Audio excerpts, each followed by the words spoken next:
Hey guys, how's it going? Hope you're doing well. My name is Crown, and today I'm going to read you some very interesting stories that I hope that you're gonna love. And now, without further ado, let's go!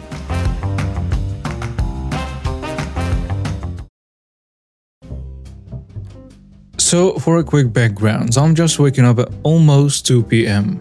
I'm the owner of a larger tow company which has a majority of local police departments' contracts for accidents and impounds. Last night I was called out at 12:30 a.m. for a rollover one-car accident. No big deal, but it was in the county's largest city, about 20 miles from my office and home. I drove out and recovered the vehicle using a flatbed tow truck. Now for the accident. I was driving back from the accident scene with a totaled car on the back of the truck. I was on a 2-lane highway, one lane going each direction with double yellow line in center, which has a speed limit of 55. I come across a car going 40 miles per hour and occasionally drifting toward the shoulder or the yellow line. After about 5 minutes of this, I noticed the person was drinking from a bottle through her rear window due to the height difference of my truck and his car. I immediately pick up my phone and dial the non-emergency dispatch number and explain the situation to them.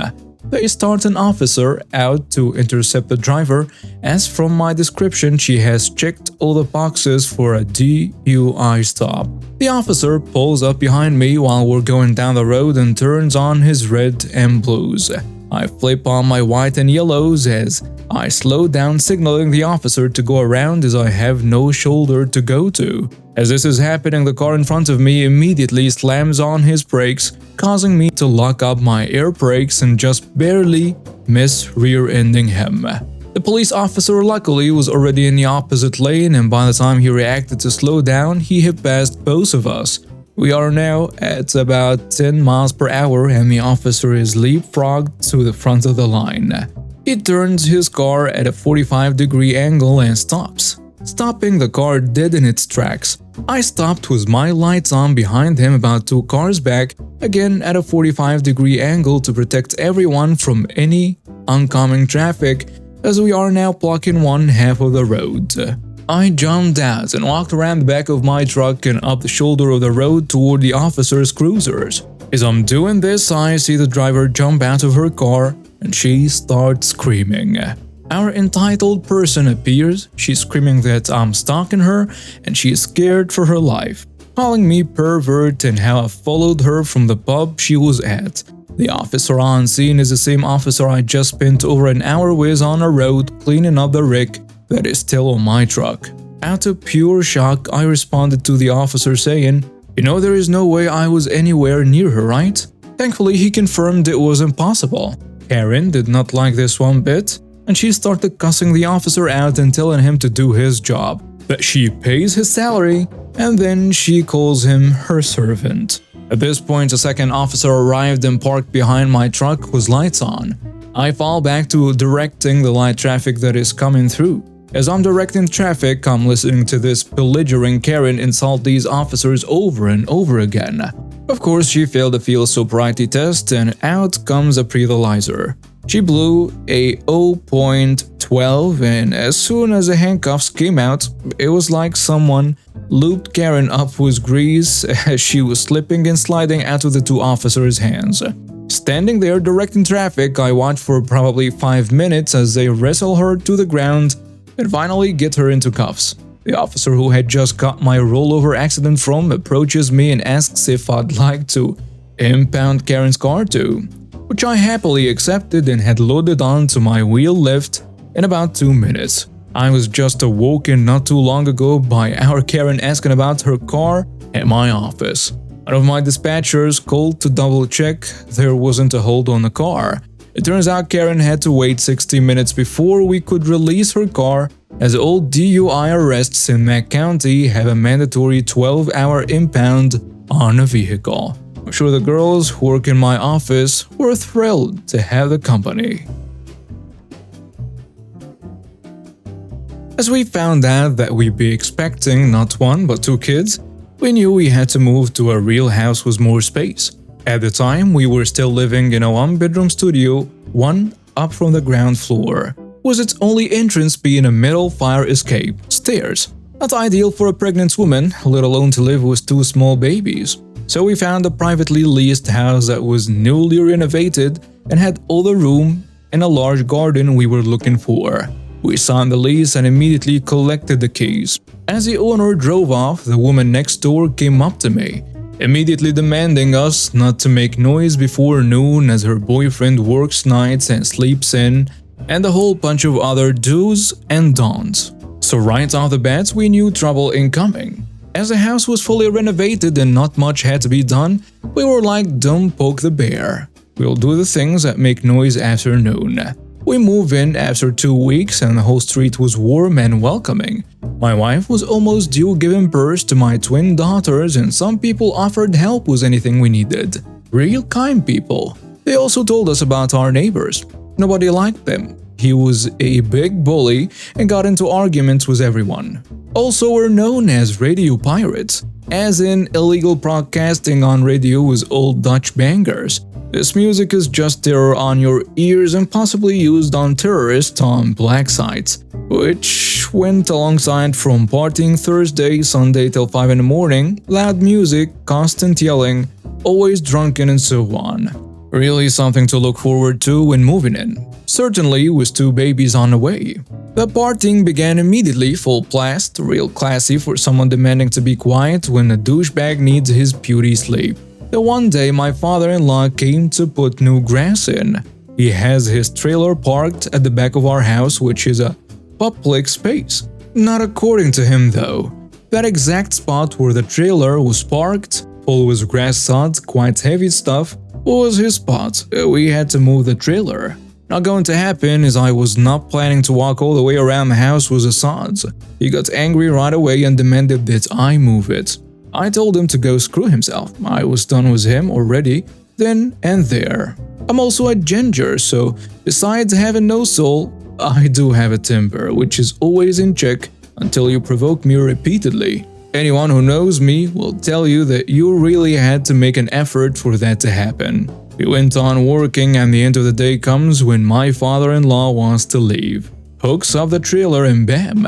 There was a douchebag telling him off, yelling that it's his spot and he better not do this again or else. Mess with me all you want, I can handle it. But what you don't do is threaten my family. I ran outside and told him in no uncertain terms to back off or he will be the sorry one.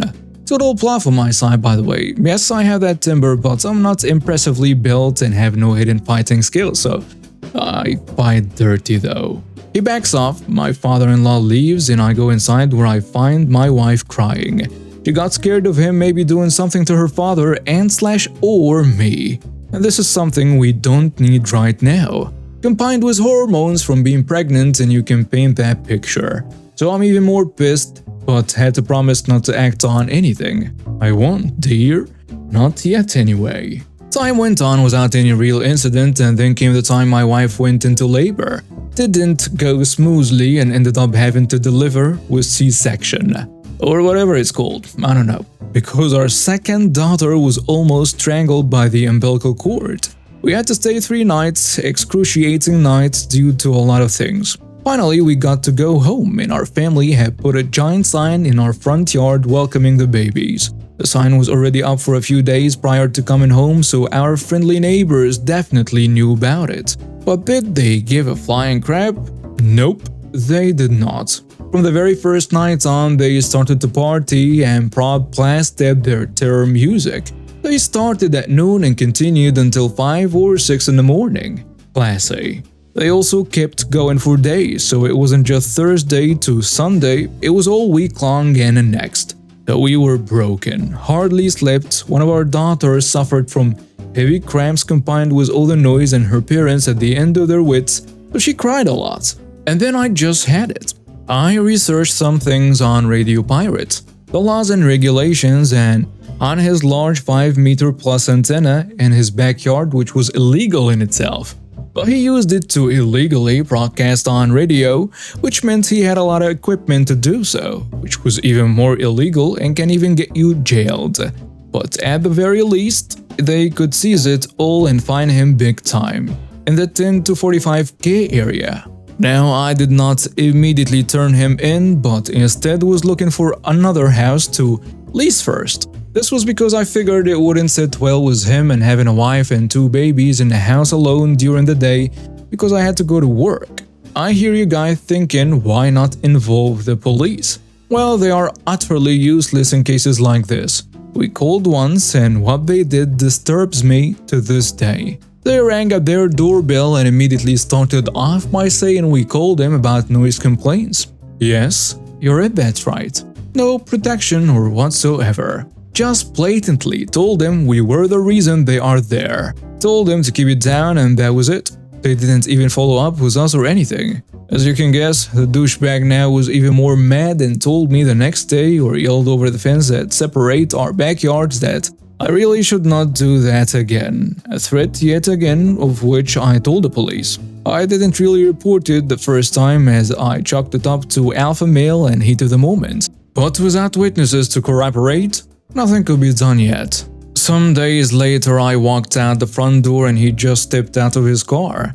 Came up to me demanding that I cut back some of our ivy that grew on our side of the fence because it tangled in with his big antenna. He would be gone for some hours and I could come into his garden to cut back the ivy that grew through on their side. And then a light bulb went on above my head.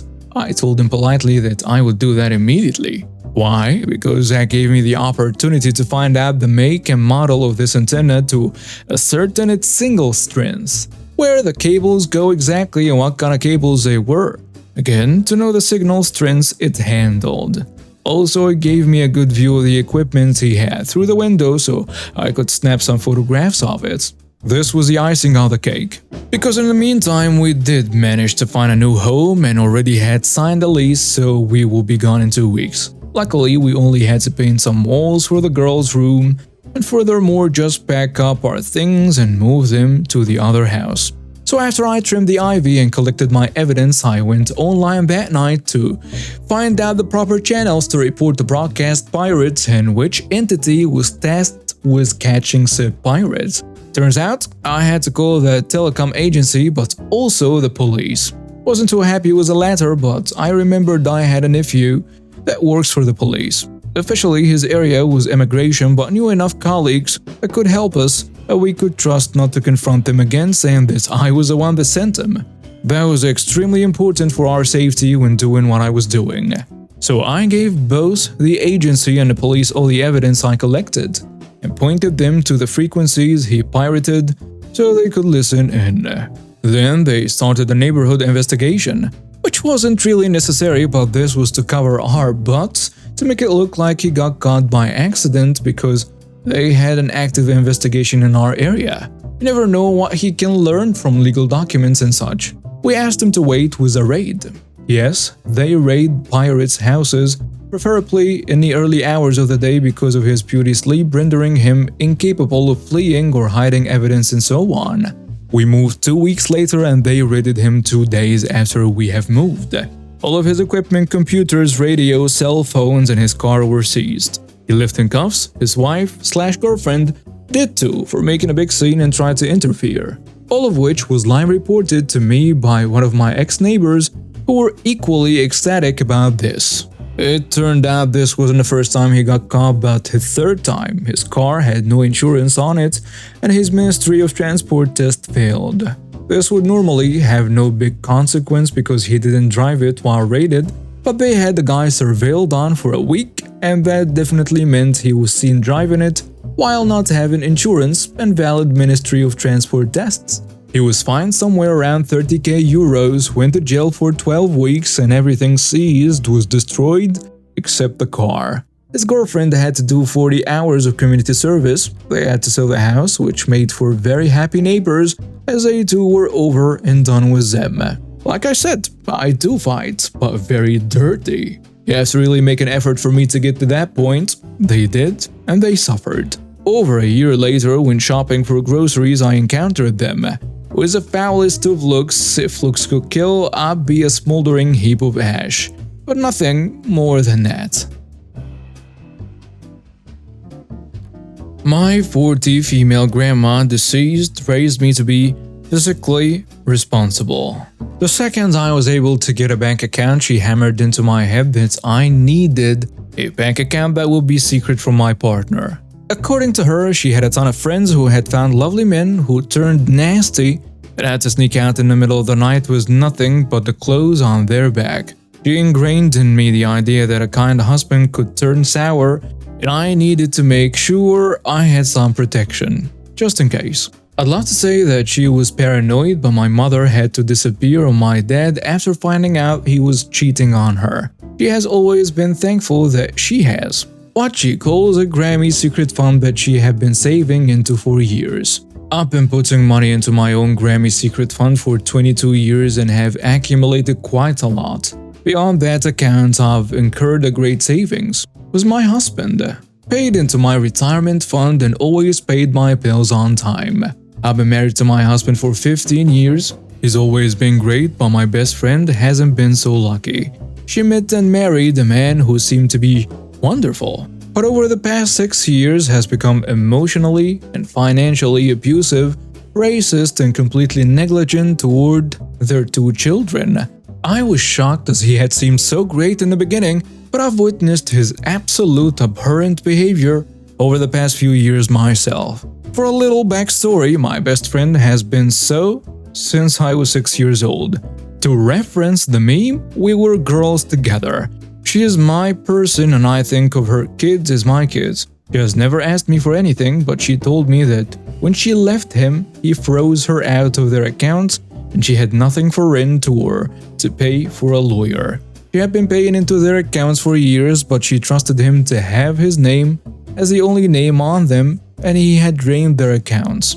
Without a second thought, I transferred her $15,000. I told her I honestly don't care if she ever pays it back. When my husband asked about how she could afford a new apartment and a lawyer, I explained and he hit the roof. Firstly, he had enraged that I had saved into a secret account, and secondly, that I would just give away that amount of money. So I don't know why he'd be so upset, but how he's saying how he would have stressed a lot less knowing that I had that kind of money at my disposal. He's told his side of the family and they are all saying that I'm the jerk.